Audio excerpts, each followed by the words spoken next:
Hi guys, আজকের রেসিপিটা হলো মুগ ডালের লাড্ডু। চলুন কীভাবে করা যায় দেখে নেব। ইনগ্রিডিয়েন্টস হচ্ছে ইলাইচি, কিশমিশ, কাজু, 1 টেবিল স্পুন ঘি, 2 কাপ মুগ ডাল আর গুড়। দেখে নিই কীভাবে করা যায়। প্রথমে আমাদের মুগ ডালটাকে ঠিকভাবে ধুয়ে নিতে হবে।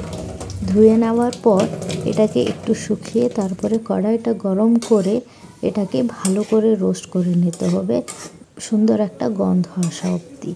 এটার পর এই রোস্টেড মুগ ডালটা মিক্সার জারে দিয়ে এটার সাথে আমি দিয়েছি গুড়, কাজু, কিশমিশ আর ইলাইচি আর ঘি। সব কিছু আমি একসাথে দিয়েছি, আপনারা চাইলে এক এক করেও দেওয়া যায়। এই মিক্সচারটাকে আমি আলাদা প্লেটে নিয়েছি, এটা হচ্ছে মিক্সচার। তারপরে এইভাবে গোল গোল করে লাড্ডুটাকে বানিয়ে নিতে হয়। এই লাড্ডুতে মিনারেল, ভিটামিনস, ক্যালসিয়াম সব কিছুই পাওয়া যাবে।